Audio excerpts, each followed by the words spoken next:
get closer to the end of this year, let's take a look at all the major acquisitions and their details that were concluded this year. Let me take it across to Anurag Joshi, who is here with a wrap. 2025 was a very active year for M&As, and there was not a dull moment on the deal street.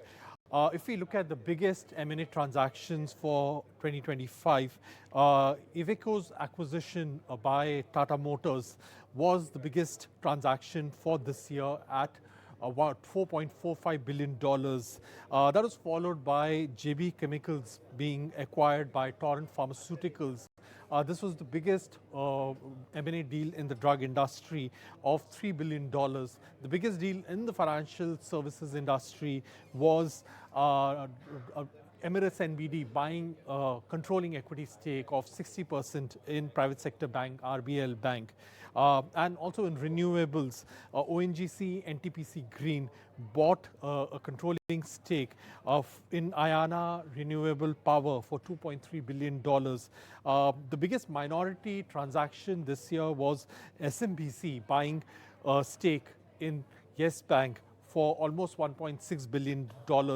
If we look at the biggest private equity acquisitions for the year, Blackstone bought Aadhar Housing for $2 billion, Haldiram Snacks Food, transactions which had been going on with a protracted delay that got closed in March with three investors, Temasek, Alpha Wave and IHC, chipping in $1.5 billion for a minority equity stake in the company, which was about 15 to 16%.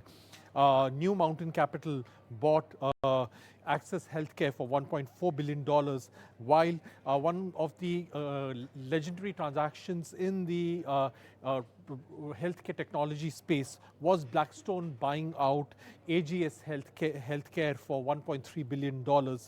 In the financial services, Bain Capital bought a minority stake in Manappuram Finance for $923 million.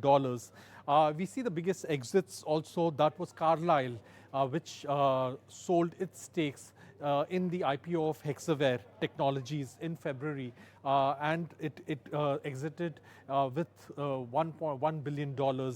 And that was followed by Blackstone's exit and sale of some of its equity stake in Knowledge Realty Trust for $700 million. And Temasek and TPG Growth, they also sold some of their stakes in Dr. Agarwal Health, and they realized $251 million from the sale.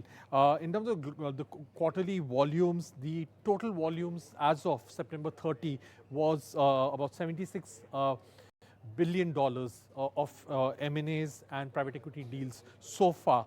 And this figure, if we also extrapolate the Q4 numbers of 20 to 25 calendar year, that may touch or may cross 100 billion. But if you look at the first quarter, was very active, almost $29 billion of M&A PE transactions. In the second quarter, $21 billion. And in the last quarter, which was in the July-September period, that was $26 billion.